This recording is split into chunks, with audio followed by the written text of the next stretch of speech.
the American dream. But our government is failing us.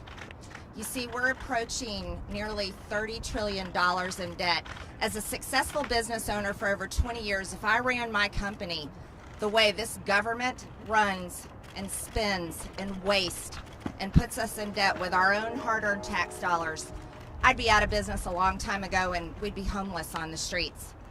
But it's much worse than that. For decades now, this government has sold out our American worker, sent our jobs overseas to foreign countries. We've opened our borders wide open to be flooded with illegals coming into our country. Think about Kate Steinle, who was murdered on a pier in California. She died in her father's arms. Krisha Odette, her father served our country 4 tours in the Middle East, protecting our freedoms. When he came back home, his daughter was killed by an illegal alien in Texas.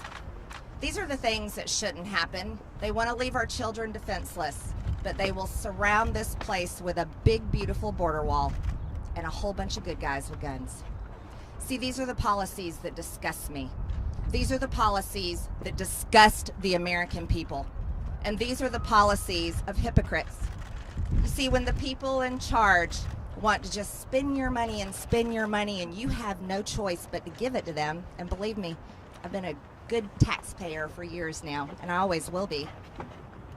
And then they want to send our hard-earned dollars over to foreign nations and so-called foreign aid to fund things like border walls and bridges and schools and roads and abortion. That's wrong. Our tax dollars should stay here in America. Our tax dollars should fund our border wall, our bridges, our schools, our roads. They should help our homeless. They should help our people, our forgotten, our orphans, our foster care children. That's what our hard-earned tax dollars should be doing. Not what these people here have been doing for decades. Those that are in charge have been here for decades.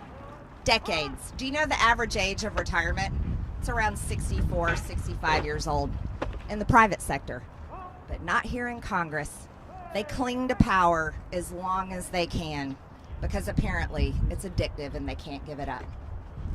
This is something that I just can't tolerate. I can't take it, and the American people are so sick of it. You see, a record number of Americans voted for President Trump. Record number of Republicans voted for President Trump. Do you want to know why? It's because they loved his policies. They loved his fight. They loved the fact that for once we had a president that stood up for America, stood up for American businesses, and remembered the forgotten man. He was a president that didn't care about your skin color because God created us all equal, and thank God our Constitution affirms that. He was a president that wanted every single person to achieve. And that's why we supported him. That's why I've always supported him. And I want to tell you, Republican voters support him still. The party is his. It doesn't belong to anybody else. This impeachment trial that's going to happen next week is a circus. It's a circus that allows media companies to get lots of clicks, lots of views, and sell ad dollars. And you know what? That's pretty disgusting too.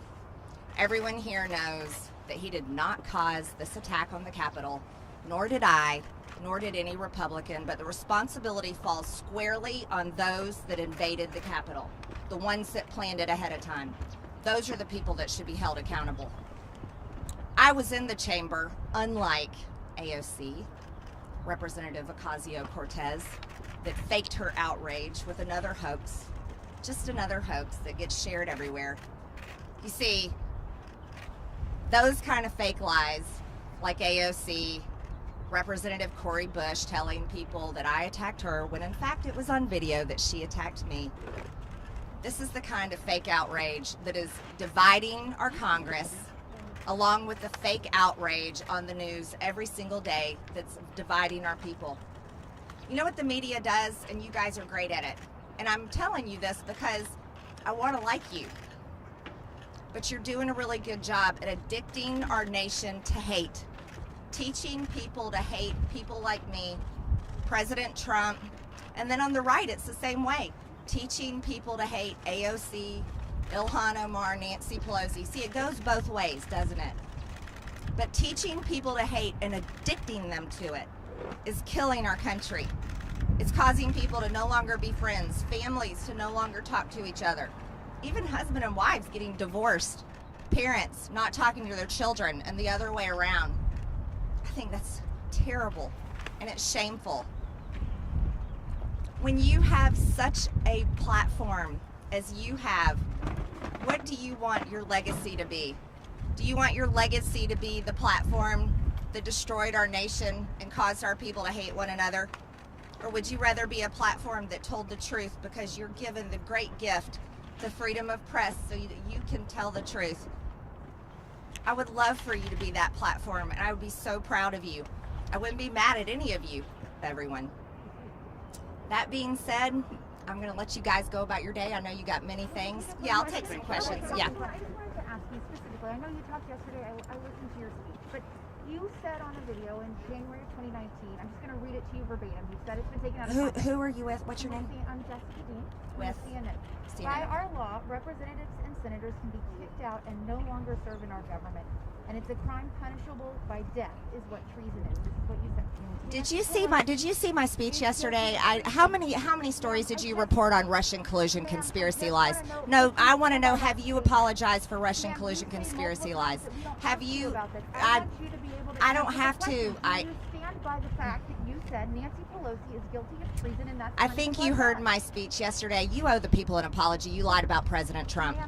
You owe the people an apology. I've done mine yesterday. Okay, next question. Did any of you hear my speech yesterday? You regret saying that she is guilty of treason and deserving of death. Congressman, what do you see as your role here going forward? My role is the job I got elected to do. I'm going to vote very conservative, pro-life, pro-Second Amendment, pro-border, pro-America, pro-American businesses, pro-economy, pro-jobs. We need to reopen this country. We need to put kids back in schools.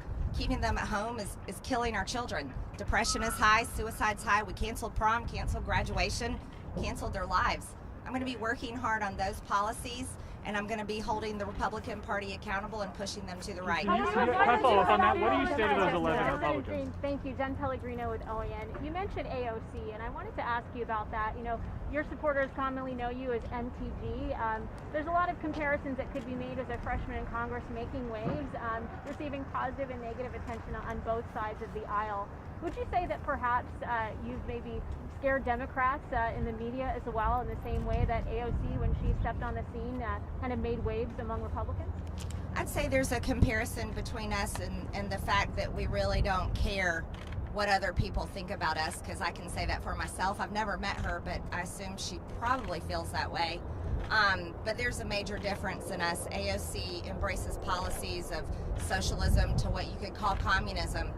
She wants to have all the power, and then the people that she claims she wants to help, her policies would reduce them to poverty, and they wouldn't have many freedoms left. So there's a big difference than us. I support our Constitution and all of our freedoms, and I'll work very hard against her policies. And one more question, if I may. Jen? Yes, one more question. So Representative Adam Kinzinger this morning on Twitter, he said there's no remorse here for your past comments, just a huge desire to be famous.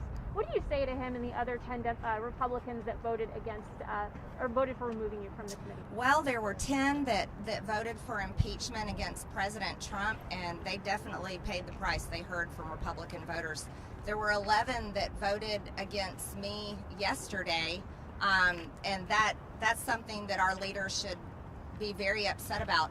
Kevin McCarthy and the rest of the Republican Party is working hard on taking back the majority, and when you have Republicans in the ranks voting against one of their own, opening the door for Democrats to go after every single Republican next, that really is a big betrayal, and that could cost us the majority in 22.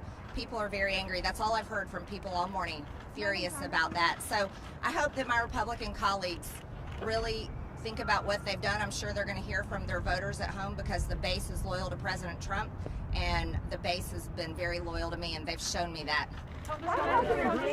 Yeah. My question is there anything that you haven't said that you now want to say I'm sorry for? Not just you regret or walk back, but is there anything you are sorry for saying in the past? Oh, of course. I'm sorry for saying all those things that are wrong and offensive. And I sincerely mean that. And I'm happy to say that. I think it's good to say when we've done something wrong. So yeah, that's easy for me. Apologize yesterday. Yes. You publicly apologized yesterday. Congresswoman, are you sorry to David Hogg? What you said to him and about him? David Hogg was an adult when I talked to him. I don't think any of you have realized that. David Hogg was working with the organization they were going around working hard for strict gun control laws. I'm very opposed to those policies.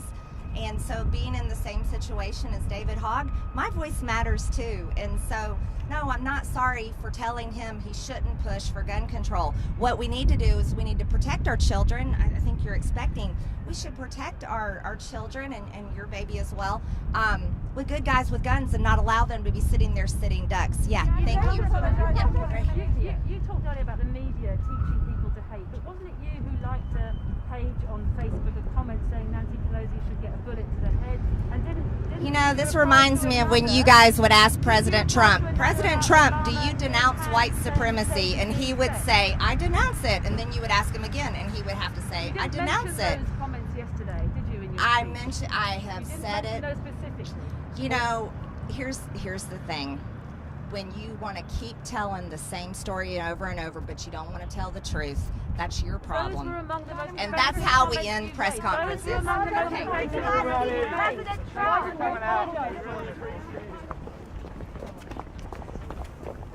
Congresswoman, you said you've seen nothing.